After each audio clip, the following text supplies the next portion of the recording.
Reka twongere tubasuhuze inshuti bavandimwe ba Humure TV tubifuriza amahoro y'Imana aho muherereye mwese ndetse n'igitondo ciza cyangwa se umugoroba mwiza bitewe naho mudukurikiye kuri uyu munsi. Hanyuma tubaha ikaze mu makuru yacu y'uyu munsi turi ku itariki 24 z'ukwezi kwa kane umwaka ni 2026. Twaba tuje rero muri studio kugira ngo tubagezeho amakuru agiye avugwa mu bice bitandukanye by'isi, ariko cyane cyane turaza kwibanda ku mutekano cyangwa se kubikomeje kuvugwa mu burasirazuba bwa Repubulika ya Demokarasi ya Kongo. Yewe si yo makuru yonyine, ndetse turagenda tugaruka no ku yandi, ariko cyane cyane turaza kurebera hamwe umutekano wo mu karere by'umwihariko mu misozi miremire y'umurenge ndetse n'ahandi hatandukanye. Uko niko bimeze rero, reka tubahe ikaze hanyuma tuze kubana muri aya makuru y'uyu munsi. Ngewe uri muri studio nitwa Ndakize Freddy, ariko ntabwo ndi njyenyine muri studio, ndi kumwe na Muze Gedewo. Tubana mu biganiro byacu bya buri munsi aho tugenda tubagezaho amakuru atandukanye cyane cyane yo misozi miremire y'umurenge ndetse no muri Kongo muri rusange. Reka ntangire mwiyegereza hanyuma tuze kurebera hamwe amakuru tugiye kugarukaho muri iki gitondo. Mwaramutse neza mzee? Mwaramutse. Tugwaye ikaze mu makuru y'uyu munsi. Yego turahari, namwe turabihegereje. Murakoze cyane. Hanyuma tugiye kugaruka ku makuru atandukanye, ariko cyane turaza kwibanda mu mutekano wa ruguru mu misozi miremire, aho tuza guhera ku Ndondo dukomeze za Minembwe turebera hamwe uko byifashe. Sinaho honyine, turaza gutibuka za Uvira turebera hamwe ko umutekano umeze, yewe no hakurya za Burundi, ndetse tuze gusoreza amakuru mu mugwa mukuru w'i Kinshasa. Ayo niyo makuru tuza kugenda twibandaho, ariko reka tuze guhera ku nkuru ya hano ku Ndondo ya za Mitamba. Mu minsi ishize hagiye humvikana akavuyo, ndetse n'ingabo z'umwanzi zikomeza kwisuganya kugira ngo zizatere za Bijombo cyangwa se kiriya cy'Indondo. Bimeze gute kuri ubu ngubu mze? Intego y'umwanzi imeze gute kuri ubu ngubu? Byifashe bite?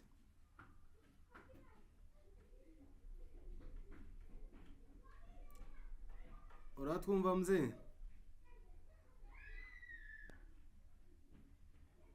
Yego ndabumva neza. Narimbajije ibijyanye no ku Ndondo hano za Mitamba, uko byifashe kugeza kuri ubu ngubu nyuma y'uko umwanzi yisuganyije. Nk'uko musanzwe mubizi yuko intambara yonyine se cange urugamba ruremereye kandi rumaze igihe kirekire, ariko noneho ubu ngubu uko bigaragara ingabo za neva n'ingabo za Perezida Tshisekedi wa Kongo zikaba zikomeje kugenda zirenga ku masezerano ziyacaho ibyari byumvikanyweho hariya mu Busuwisi, bakaba baragiye mbese babivyola nyine nk'uko abafaransa bavuga. Byose birasa naho nta na kimwe bazarinda bubahiriza. Gusa reka tubihanga amaso, tuzarebera kuri ibi byavuga, kuko bari bemeje ko hariya muri Suisse ko ibi byo guhanahana se canke guhananura imfungwa ko bazabikora kuri iyi tariki ya 26 umunsi w'ejo gusa. Ku munsi ugira wa kabiri nyine ku cyumweru niho bivugwa ko bazaba bahananuye ziriya ngabo, ariko bikaba igishaka kugaragaza kinini cyane yuko wenda nabyo bitanaba naho tubivuze ari ukubikeka, ariko dufatiye ku bigaragara biri hariya. Uhereye aha mu gace ka Plaine, ingabo uko byari bisanzwe siko bikiri, bakomeje kuzirundanya henshi n'ibikoresho byinshi cyane biremereye. Ukwiriye ku nkuru se cyangwa ufatiye ku makuru abantu baherereye muri kariya gace baduhaye muri iki gitondo, kuva ku munsi w'ejo ubwo barasaga amasasu menshi hariya muri za Kabunambo, byagiye bigaragara ko bagendaga bikangana kuko baregeranye bararebana akana ko mu jisho impande zombi, kandi bose barabanguye. Harabura gusa akantu wenda gato ntawe ukaza, ariko niba bagize ukura isasu mu mbunda ni ukuzahita bacakiranira hafi. uko niko bimeze. Uzamutse nanone mu gace ka Rurambo, agace ka Rurambo ni hazi mu mutekano ni wose, nta mpungenge babifitemo, kuko umutekano wabo urindiwe kure cyane kuko twagiye tubabwira ingengero zose zigose kariya gace ka za Rurambo na Gahororo, aho hose intara n'amadubu zizigamiye umutekano wazo kure cyane ku buryo nta gishobora kuza ngo gihungabanye umutekano wabo bafite. Utarutse karenga hirya ku ndondo ya Bijombo niyo amakimbirane atutumba cyane ku buryo buri hejuru. Umwanzi rero akaba yarakomeje kuza, ariko ntabwo bingana nuko twabivugaga mbere ngo haje benshi cyane, ahubwo uyu munsi niho hari kuzamuke benshi bikurikiranye n'imbone zacu dufite. Bari baragiye bikwega gahoro gahoro bazana abantu batera intambwe imwe bakabanza bakarinda, ariko ejo bundi ubwo twatangiraga kuvuga izi nkuru kuko umwanzi yarenze mu mitamba, bari bagiye bafata utuntu twabo tw'uduhema baratwesitale ahantu nyine bene ahangaha kw'irasukiro ry'aho ababo babona, ariko atari ko kuri guhari. Baraza bashira inkambi zabo se cyangwa ibirindiro byabo ahantu hijimye hihishe hirenguye, mbese ababo batabona cyane, kuko ingabo zabo aho ziherereye ziri ahantu bita kuceja mu buhonde hino nyine hino cyane, nta nubwo ngo aho ziri hagaragara cyane bikurikiranye nuko twagiye tuvugana n'abaherereye.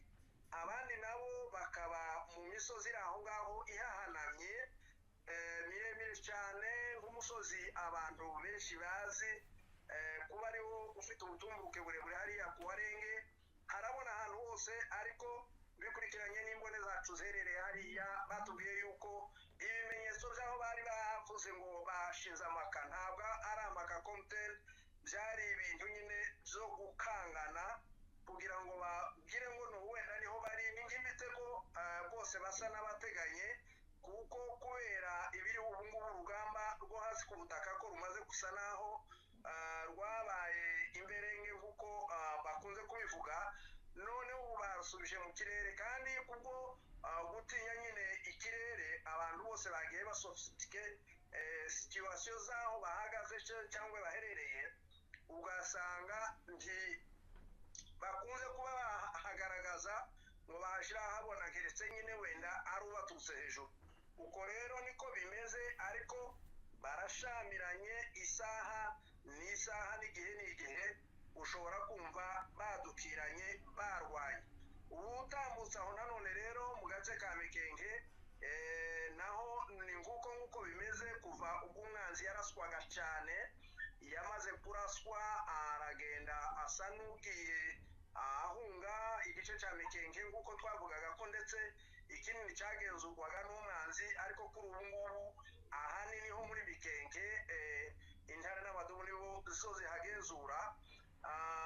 Ugatambuka ukagera mu Minembwe naho nanone nyuma yaho basa naho hakomeje kuba ubushotoranyi bw'ingabo za guverinoma nyine na rya huriro ryose basangiye, aho bagiye bagabira ibitero batera amakompora maremare abazi ku butaka basenya amazu n'ibikorwa remezo, kugeza naho bira byo mu kirere byakomeje kuba ari byo biraje abaturage bari muri Minembwe ishinga, kuko nta gahengwe nta mahoro bigera babaha aho barasiye ari amazu se cyangwa inyubako za IEMI, Universite nkuru yari iri muri Minembwe, bikaba byarateye impungenge cyane. Kandi igikomeye noneho nuko ziriya nyubako nini cyane zisa nyine naho zagutse nizo zari zicumbikiye abaturage benshi. Uriya munsi Imana ikaba yarakinze akaboko, harimo imiryango itabarika, ariko uko Imana izibikora byaherereye ku kintu cy'urusengero rwari ruhari kuri iyo nzu, rutarimo abantu bari bagiye bakaba mu bindi byumba byose nyine byasaga n'amashuri agiye atandukana n'amabiro, ariko noneho baza kurasa aho hantu, andi makompara nyine yagiye agwa imbere n'inyuma y'iyo nzu agafata ubusa. Ariko rero kuva aho batereye ejo bivugwa ko hiriwe indege z'ubutasi ziriya nyine z'amadrone ziracaracara cyane mu kirere cya Minembwe, ariko ikizwiho neza nuko kuva iriya saha barasiyeho iyo nyubako nta bundi barongera gusubira kugaba ibindi bitero by'amakompora ari hasi ari no mu kirere, ariko igihari gusa nuko izo ndege z'amadrone zitava ku kirere cya Minembwe zirahari nyinshi ku bwinshi.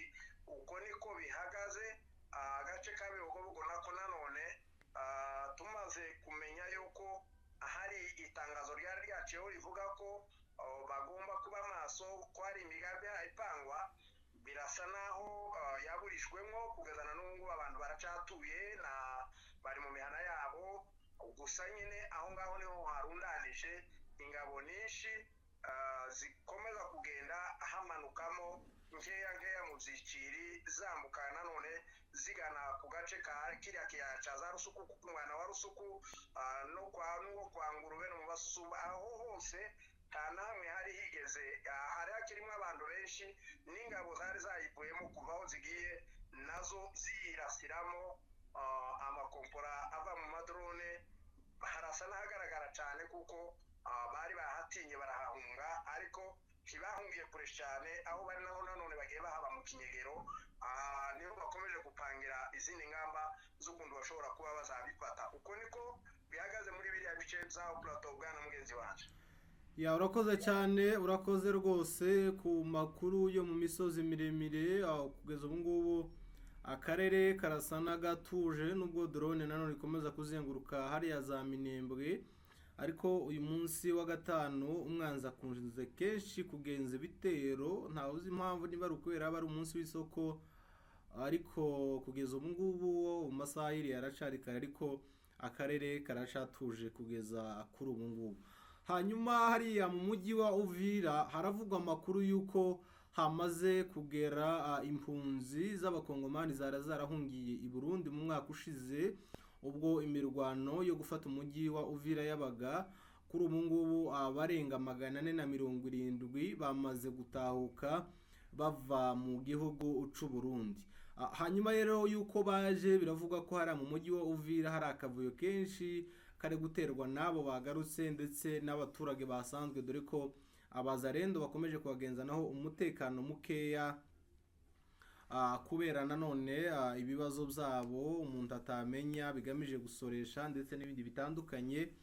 Ariko abo ngabo bamaze kuza bageze mu mujyi wa Uvira, ni nyuma yuko babisabishije kenshi, ariko leta ikabima amatwi, bavuga ko ndetse bari barahinduwe ibicuruzwa bya leta y'u Burundi ndetse n'iya Kongo, bikaba ari nk'ikimenyetso c'uko leta ifite ibibazo. Ayo makuru wayamenye mze? Yego nayamenye.